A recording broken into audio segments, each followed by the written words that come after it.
आज हम संत कबीर के कुछ दोहे पढ़ेंगे और उनके माध्यम से कबीर साहब हमें क्या सीख देना चाहते थे उसको समझने का प्रयास करेंगे। कबीर साहब कहते हैं, धीरे धीरे रे मना धीरे सब कुछ होए, माली सींचे सो घड़ा ऋतु आए फल होए। अब ये दोहा शायद कबीर साहब ने कहा है या रहीम साहब ने, कोई बात नहीं, हम उसको समझ लेते हैं, हमें तो दोहे से मतलब है। तो यहाँ अगर देखें तो कहा जा रहा है कि आप धैर्य रखो, सतत करते रहो, सही दिशा में बढ़ते रहो, परिणाम तो नियत समय पर ही आएगा। जैसे कोई माली यदि किसी वृक्ष में, किसी पेड़ में हर दिन 100 घड़ा पानी सींचे या 1000 घड़ा पानी सींचे, कितना ही अधिक पानी सींचे, लेकिन उसके बाद भी फल तो उसमें तभी आएंगे जब फल आने का मौसम आता है, ऋतु जब होगी, क्योंकि प्रकृति का नियम है। वृक्ष उस नियम को तोड़ तो सकता नहीं, तो चाहे उसमें उतना ही पानी सींचो जितना उसको ज़रूरत है या उससे 10 गुना ज़्यादा सींचो, फिर भी उसमें फल तभी आएंगे जब वो फल देने के लिए तैयार होगा। लेकिन हम क्या करते हैं, हम या तो ये कोशिश करते हैं कि बहुत जल्दी पाने की कोशिश में परेशान होते हैं, ये उम्मीद करते हैं कि परिणाम बहुत जल्दी मिल जाए, लेकिन जब पता चलता है कि परिणाम तो बहुत जल्दी मिलने वाला है नहीं, चाहे कितना ही उसमें मेहनत कर लूँ आज, तो हम क्या कहते हैं, इससे अच्छा करते ही नहीं, तो हम उस काम को छोड़ देते हैं। जैसे हम देखते हैं जीवन में कि किसी व्यक्ति ने मान लो किसी खेल के क्षेत्र में सफलता पा ली, किसी व्यक्ति ने संगीत के क्षेत्र में सफलता पा ली, किसी ने गायन के क्षेत्र में, किसी ने चित्रकारी के क्षेत्र में, कोई आध्यात्मिक व्यक्ति है, कोई महापुरुष है, कोई बड़ा ज्ञानी है, और अलग अलग तरह के दुनिया के क्षेत्र तमाम जो भी हैं, उनमें कोई व्यक्ति होंगे बहुत सारे जिन्होंने सफलताएं हासिल की हैं। हम देखते हैं कि ये व्यक्ति कितना महान हो गया, कितना ऊंचा हो गया, ये कितना बड़ा हो गया। और फिर कुछ होते हैं समझदार लोग, तो वो हमसे भी कहते हैं कि भाई तुम इनके जैसा जीवन जियो ना, इनके जैसे बड़े काम करो, इनके जैसे सही काम करो। तो हम कहते हैं ठीक है, लेकिन हम क्या कहते हैं फिर, अरे इन्होंने तो इतना मेहनत किया था, इनके जीवन में तो इतना संघर्ष था, हमसे तो नहीं हो पाएगा। हम क्या कर रहे हैं, हम उनके पूरे जीवन के संघर्ष को, जैसे मान लो आपने उनकी आत्मकथा पढ़ ली, उनकी जीवनी पढ़ ली, तो आप उनके पूरे जीवन के संघर्ष को पढ़ते हैं और आप कहते हैं कि इतना तो हम नहीं कर पाएंगे, और फिर आप क्या कहते हैं कि हम तो करेंगे ही नहीं। मतलब हम ये करते हैं कि हम एकदम ही सब कुछ करना चाहते हैं और इस कारण हम शुरुआत भी नहीं कर पाते, हम धीरे धीरे भी नहीं कर पाते। तो यहाँ पर कबीर साहब इस दोहे के माध्यम से यही कह रहे हैं कि आप धीरे धीरे करो, एक एक कदम बढ़ाओ, जो परिणाम है वो समय आने पर मिल आ जाएगा। तुम उसकी परवाह मत करो, उसके बारे में मत सोचो, और उस पर तो तुम्हारा कोई अधिकार है ही नहीं, वो तो तभी आएगा जब आना है। तो तुम कर्म करो और धीरे धीरे करो, लगातार करो और सही दिशा में करो। एक कहानी है एक व्यक्ति की, उसका सार क्या है वो समझते हैं, पूरी कहानी क्या है उससे अपने को ज़्यादा कोई मतलब नहीं। एक बड़ी सुंदर पहाड़ी थी, वो व्यक्ति चाहता था कि उस पहाड़ी पर घूमने जाए। अब किसी कारण वो दिन में जा नहीं पाता था, मान लो उसको बहुत काम होंगे दिन में, तो वो सोचता किसी दिन रात को जाऊंगा या फिर सुबह सुबह जल्दी उठकर जाऊंगा। दिन में बड़ी धूप होती थी इसलिए नहीं जाता था और भीड़ होती थी इसलिए नहीं जाता था, तो उसने सोचा सुबह के टाइम में बहुत जल्दी रात को उठ करके जाऊंगा। अब उसके पास थी लालटेन, चूंकि बहुत अंधेरा था, लेकिन वो कहता है कि लालटेन से तो यही 1 मीटर दूरी तक का दिखाई देता है बस, और बाकी आगे तो अंधेरा है पूरा, ऐसा कैसे जाऊंगा मैं। तो वो क्या कहता है, वो कहता है चलो बैठ जाता हूँ, थोड़ी देर इंतज़ार करता हूँ, जब थोड़ा उजाला हो जाएगा तब आगे बढ़ूंगा। थोड़ी देर बाद एक दूसरा व्यक्ति होता है, एक फकीर, उसके हाथ में दीपक होता है। उसका दीपक 1 मीटर भी उजाला नहीं करता, बस 1 कदम चले इतना ही उजाला करता है। तो ये आदमी कहता है कि भैया तुम्हारे दीपक कोई उजाला तो करता ही नहीं है, सब दूर अंधेरा ही अंधेरा है, तो तुम कैसे जाओगे वहां पर, अभी रुक जाओ। तो फकीर कहता है कि मुझे 1 कदम से ज्यादा तो प्रकाश की आवश्यकता है ही नहीं, मैं 1 कदम बढ़ूंगा, अगले कदम के लिए प्रकाश मिल जाएगा, क्योंकि मैं बढ़ा तो मेरे साथ प्रकाश भी आगे बढ़ गया। तो वो फकीर निकल जाता है और ये व्यक्ति बैठा रह जाता है। और यही हालत हमारी होती है। हम एक एक कदम नहीं बढ़ाते, हम धीरे धीरे भी नहीं बढ़ते, हम एकदम ही सब कुछ करना चाहते हैं, इसीलिए हम कुछ नहीं कर पाते। तो आप एक कदम बढ़ाओ, आप थोड़ा आगे बढ़ो, आप छोटी एक समस्या का सामना करो। जब आप एक समस्या का सामना करते हैं, एक कदम बढ़ाते हैं, तो आपकी ताकत बढ़ जाती है, आपकी समस्याओं का सामना करने की क्षमता बढ़ जाती है। तो आप जैसे जैसे बढ़ते जाएंगे आपकी क्षमता बढ़ती जाएगी। इसलिए जीवन में सही चुनाव करें, बड़ा चुनाव करें और उसमें लगे रहें, धीरे धीरे बढ़ते रहें और परिणाम की चिंता ना करें। फिर कबीर साहब कहते हैं, काल करे सो आज कर, आज करे सो अब, पल में परले होएगी, बहुरी करेगा कब। अब ये दोहा जो है बड़ा अजीब है। लोग जो गलत लोग होते हैं वो इसका फ़ायदा उठा लेते हैं और अच्छे लोग कर ही ना पाते हैं। जो गलत लोग होते हैं, जिनको गलत काम करना होता है, वो कहते हैं कि हाँ भैया ये बात तो बढ़िया है, पता नहीं आगे कर पाए या ना कर पाए। किसी को चोरी करना है तो वो कहेगा चलो अभी कर लेते हैं। लेकिन जो समझदार इंसान होता है, जो सही काम करने के लिए आगे बढ़ रहा होता है, वो टालता रहता है। हमारी आदत ऐसी ही है, हमें किसी को गालियाँ देनी होती है ना, हम अभी दे देते हैं। किसी को बुरा भला बोलना होता है, क्रोध करना होता है, अभी हम कर देते हैं।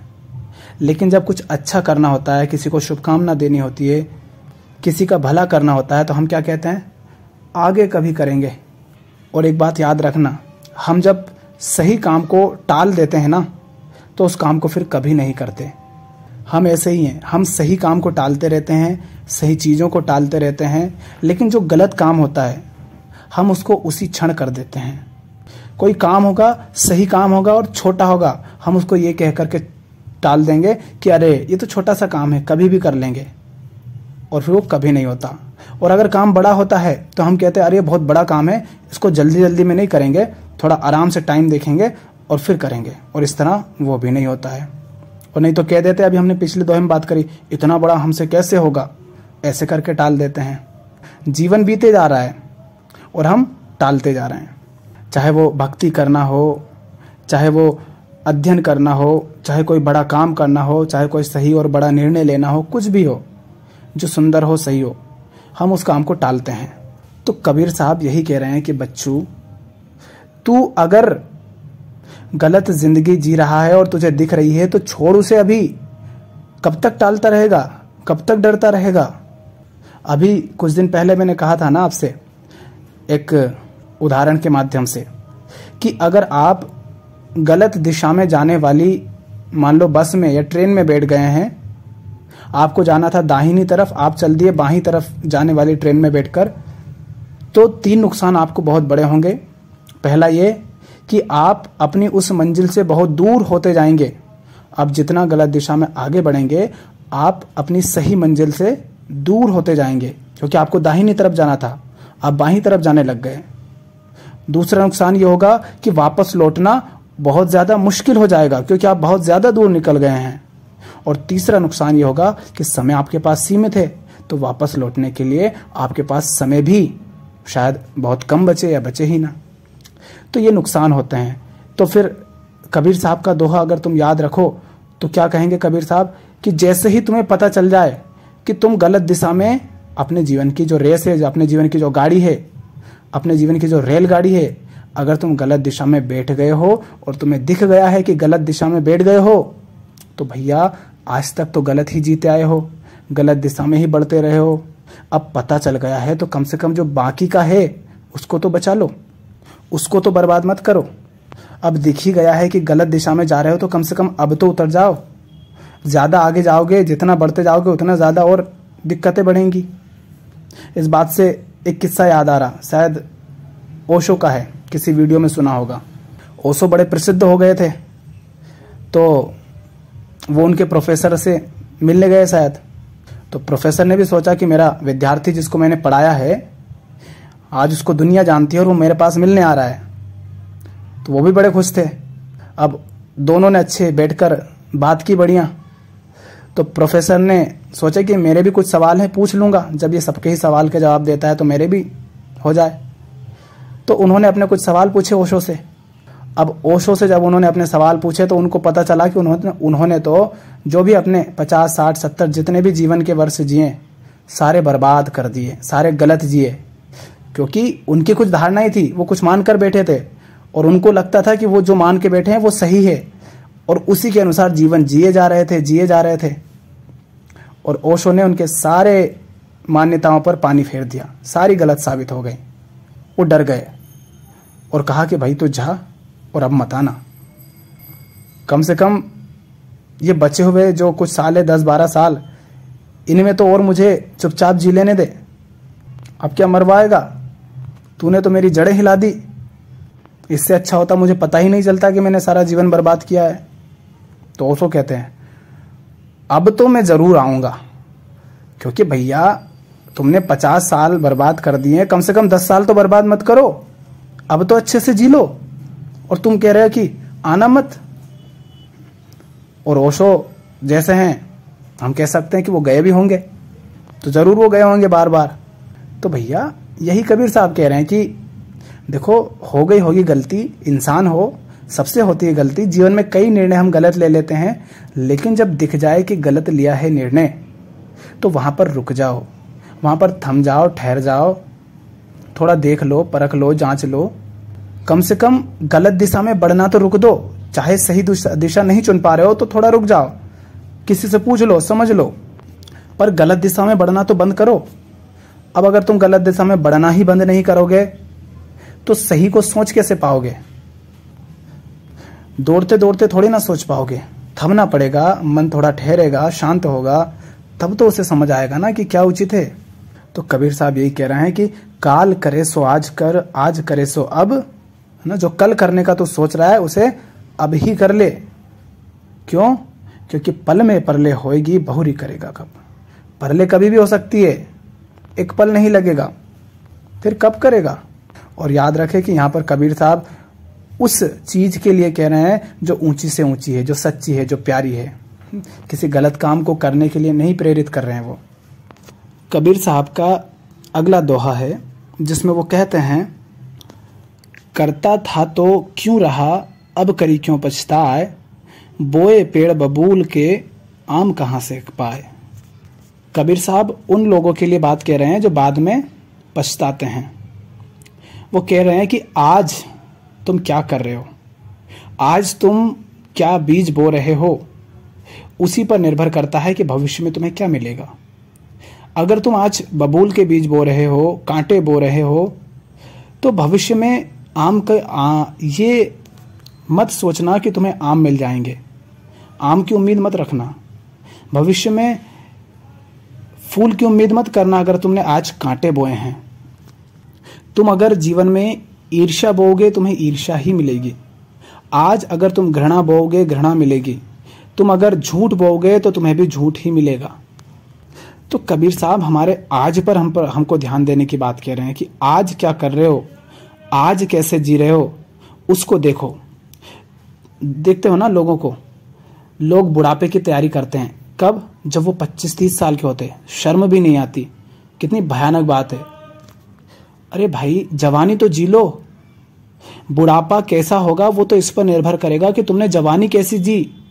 और तुम जवानी में बर्बाद करते हो अपनी जवानी को, पूरी प्रौढ़ता को, पूरी युवावस्था को, पूरी अपनी ऊर्जा को, ताकत को गलत दिशा में। किस लिए? ताकि बुढ़ापा सुरक्षित रहे। अरे बुढ़े होकर मरने को पैदा हुए थे क्या? इसलिए पैदा हुए थे कि अच्छी तरह से मर सको? अरे अच्छी तरह जीने के लिए पैदा हुए हो, और जो अच्छी तरह जीता है वो अच्छी तरह मरता भी है। पर देखो लोग लगे अरे पेंशन मिल जाएगी, बुढ़ापे में दिक्कत नहीं आएगी, इसलिए वो सरकारी नौकरी के पीछे अपनी पूरी जवानी 10, 12, 15 साल बर्बाद कर देते हैं। ये क्या कर रहे हैं हम? और उम्मीद करते हैं कि हमारा जीवन सुंदर हो जाए। कैसे होगा? माँ बाप अपने बच्चे से कहते हैं कि कोई भूखा हो तो ध्यान मत दो, कोई भिखारी भीख मांगे तो उस पर ध्यान मत दो, किसी की फालतू मदद करने में पैसे खर्च मत करो, फालतू चीज़ों पर खर्चा मत करो, तुम बस अपने आप पर ध्यान दो, अपनी पढ़ाई पर, ताकि नौकरी लग जाए, ताकि तुम पैसे कमाओ, अपना फ़ायदा देखो। हर माँ बाप यही सीख देता है। बहुत कम होंगे, हजारों में एक आधा होगा जो ऐसा नहीं होगा, बाकी हर कोई ऐसी सीख देता है। तो जब तुम बुढ़े हो जाते हो तब तुम्हारा लड़का तुम पर ध्यान नहीं देता तो तुम्हें बड़ा बुरा लगता है। पर बीज तो तुमने ही बोया था ना कि फालतू चीज़ों पर ध्यान मत दो। तुम्ही ने कहा था ना, तुमने उसको प्रेम, दया, करुणा, सहिष्णुता, सहजता, सरलता ये सब तो सिखाई नहीं थी। तुमने परोपकार तो उसे सिखाया नहीं था। तो अब तुम उसके लिए फालतू हो गए ना, तुम उसके लिए किसी काम के नहीं। तो वो क्यों तुम पर खर्च करे?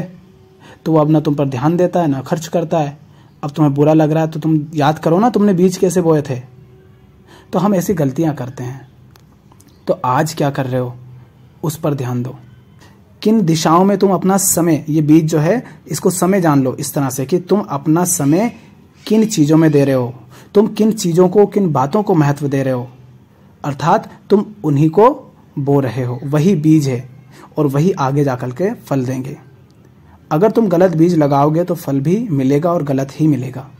आज चाहे जितना मुश्किल हो, चाहे स्थिति जो भी हो, इतना जान लो कि आज भी तुम्हें वो फल मिल रहे हैं जिसके बीज तुमने पहले लगाए थे। इसी तरह आगे तुम्हें वो फल मिलेंगे जो बीज आज तुम लगाओगे, चाहे फिर जानबूझकर लगाओ या अनजाने में लगाओ। आम बोया है तो आम ही मिलेंगे और कांटे बोए हैं तो कांटे ही मिलेंगे। तुम भेदभाव करोगे, तुम्हें भी भेदभाव से गुजरना पड़ेगा। तुम किसी गरीब के साथ बुरा करोगे तो कोई अमीर व्यक्ति तुम्हारे साथ बुरा करेगा। किसी को जात पात के नाम पर परेशान करोगे, तुम्हें भी धर्म, जात पात के नाम पर, लिंग के नाम पर परेशान किया जाएगा। तुम किसी का शोषण करोगे, अपनी ताकत के दम पर किसी को लूटोगे, मारोगे, पीटोगे, एक समय आएगा जब तुम कमजोर रहोगे, जब तुम्हारे पास ताकत की कमी होगी। उस स्थिति में तुम्हारा भी वही हाल होगा। क्योंकि ये जो तुम करते हो सिर्फ तुम नहीं करते हो, तुम जो करते हो वो पूरे समाज को प्रभावित करता है, पूरी दुनिया को प्रभावित करता है। हर बच्चा उससे प्रभावित होता है। तो तुम्हारे साथ भी वही होगा ना फिर, क्योंकि समाज क्या है, व्यक्तियों से मिलकर ही तो बना है ना। तो व्यक्ति जैसे होंगे वैसे ही समाज होगा। तो तुम जैसे हो वैसा ही तुम्हारा समाज है। तो तुम अगर गलत बीज बो रहे हो तो समाज में भी गलत फसल ही पैदा होगी और वही फिर तुम्हारे साथ होगा। अगर दूसरों से तुम्हारे संबंध सिर्फ स्वार्थ के हैं तो दूसरा व्यक्ति भी तुमसे सिर्फ अपने स्वार्थ के कारण ही संबंधित होगा। अब इसी के साथ कबीर साहब का एक दोहा और देख लेते हैं। कबीर साहब कहते हैं, आछे दिन पाछे गए हरी से किया ना एक, अब पछताए होत क्या चिड़ियां चुग गई खेत। तो अब जो हमने 3 दोहे पिछले बात की, फिर से ये बात समझ लो कि समय खत्म ना हो उससे पहले सही निर्णय ले लो जीवन में। चिड़ियां चुग गई खेत, चिड़ियां खेत चुग जाए उसके बाद पछताने का कोई लाभ नहीं। अच्छे दिन पाछे गए हरी से किया ना एक, हरी से तुमने एक नहीं किया। हरी माने हरी, यहां पर हरी को समझना, हरि का मतलब कोई आसमान में बैठा कोई कुछ चीज, कोई भगवान नहीं। हरि का मतलब है उससे तुम संबंधित नहीं हुए, तुमने उसको महत्व नहीं दिया जो तुम्हारे जीवन में ऊंचे से ऊंचा है, सच्चे से सच्चा है, प्यारे से प्यारा है। आज अभी तुम्हारी जो उस स्थिति है उसके अनुसार जो सबसे सुंदर, सबसे बड़ा, सबसे सच्चा, सबसे सही काम जीवन में जो भी कुछ है, उसको अगर तुमने समय रहते महत्व नहीं दिया तो बाद में पछताने का कोई अर्थ नहीं। ये हरि का अर्थ है। हरि से अर्थ है वो जो ऊंचे से ऊंचा है।